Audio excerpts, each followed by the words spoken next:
সকাল থেকে শিলিগুড়িতে বন্ধ সমর্থনে পথে নেমেছে বিজেপি। পাল্টা বন্ধের বিরোধিতায় পথে নেমেছে তৃণমূল। বুধবার অর্থাৎ আজ বন্ধের সমর্থনে শিলিগুড়ির হিলকাট রোড থেকে দার্জিলিং মোড় একটি মিছিল করে বিজেপি। মিছিলের নেতৃত্বে ছিলেন শিলিগুড়ির বিধায়ক শঙ্কর ঘোষ সহ বিজেপি শিলিগুড়ির সাংগঠনিক জেলা সভাপতি অরুণ মণ্ডল।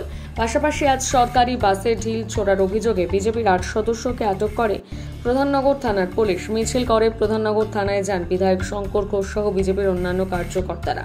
থানায় গিয়ে 5 জনের প্রতিনিধি দল ভেতরে ঢুকে কথা বলেন। পরবর্তীতে থানা থেকে বেরিয়ে বিধায়ক শঙ্কর ঘোষ বলেন, সন্ধ্যে 6টার মধ্যে এই কার্যকর্তাদের না ছাড়লে পরবর্তী পদক্ষেপ নেওয়া হবে। পাশাপাশি শিলিগুড়ি থানাতেও 5 জনকে আটক করা হয়েছে বলে জানা গিয়েছে। ঘুরে ঘুরে দোকান খুলতে সম্পূর্ণ ব্যর্থ শিলিগুড়ির মেয়র। একটা দোকানও খোলা দেখাতে পারবেন না তারা বলে দাবি করেন এদিন বিজেপি শিলিগুড়ি সাংগঠনিক জেলা সভাপতি অরুণ মণ্ডল। পুলিশের মা বোনেদের সুরক্ষার দাবিতে পুলিশের কি করা উচিত, পুলিশ ঠিক কোনো কিছু এই বিষয়ে উত্তর দেয়। 6টার পরে আমি আসব এবং এই সময়কালে পুলিশ তার নিজের বড় কর্তাদের সাথে কথা বলবে। আমরা পুলিশকে শুধু একটা কথা বলছি, আইন সবার জন্য এক হওয়া উচিত। আর্জি করে যেভাবে ভাঙচুর চালিয়েছে পুলিশ, তাদের ক্ষেত্রে কী নিয়ম হয়েছে। আর এখানে পুলিশের মা বোনের সুরক্ষার দাবিতে বন্ধ হচ্ছে।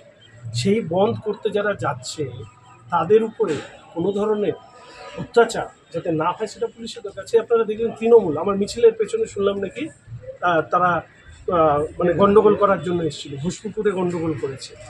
বল প্রয়োগ করতে হচ্ছে কেন? মেয়র সাহেবকে কেন রাস্তায় নেমে বন্ধ দোকানকে খোলানোর কথা বলতে হচ্ছে? এর থেকে বোঝা যায় না আয়না দেখতে পাচ্ছেন না?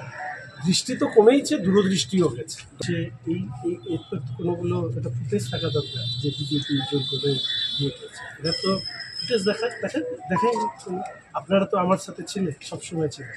আমি দেখলেন তো কীভাবে স্কুলের কলেজের বাচ্চাদেরকে আমি যখন বললাম তারা নিজেরা নেমে আসে, স্বতঃস্ফূর্ততা দেখে যায়। বরঞ্চ তৃণমূল কংগ্রেসের বাড়ির মা বোনেদের সুরক্ষার কথা ভেবে আমি মাননীয় মেয়র সাহেবকে বলবো অসত্য কথা বলবো। বন্ধ শান্তিপূর্ণ, বন্ধ সর্বাত্মক হয়েছে, তাই পুলিশ প্রশাসন যাতে সহযোগিতার হাত বাড়িয়ে দেয় তার জন্যই আমরা এসেছিলাম। এখানে থানার সাথে কথা হয়েছে। এখানে যেভাবে বিরোধী দলের লোকেরা যেভাবে বন্ধকে বানচাল করার চেষ্টা করেছে এটা একটা অপরাধ। আমরা সেগুলো নিয়েও কথা বলেছি। আমরা দেখি 6টা পর্যন্ত আমাদের বন্ধ চলবে। 6টার পরে আমাদের পরবর্তী সিদ্ধান্ত আপনাদের সকলকে জানাবে। ধরে এনেছে, আমরা সেটা নিয়ে কথা বলেছি। এখানে 8 জন আছে, নিয়ে এসছে। আমরা দেখেছি এখন সব জায়গায় নিয়েছে। আমরা এই কারণেই বলছি যে 6টা পর্যন্ত দেখি, 6টার পরে কি সিদ্ধান্ত হয়, পুলিশ কি সিদ্ধান্ত নেয় তার উপরে আমাদের পরবর্তী কর্মকাণ্ড আমরা ঘোষণা করি।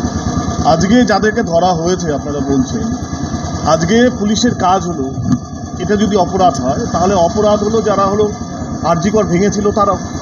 এখনো পর্যন্ত তাদের একজনও গ্রেপ্তার হয়। আজকে ঘোষপুকুরের মতন জায়গায় বন্ধকে করতে গিয়ে সেখানে মারপিট করতে হয়েছে তৃণমূলীদের। কেন? সাধারণ মানুষের স্বতঃস্ফূর্ত বন্ধে তারা বল প্রয়োগ কেন করবে?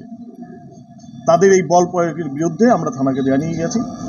থানা তাদের শান্তিপূর্ণ আমাদের যে কথা শুনেছেন এবং তারা তাদের এই বন্ধের যে সমর্থন, সেই সমর্থনে তারাও শান্তিপূর্ণ কাজ করবেন এবং আগামী 6টা পর্যন্ত আমাদের যে বন্ধ, সেই বন্ধ 6টার সময় শেষ হবে। 6টার পরে আমরা পরবর্তী সিদ্ধান্ত নেব।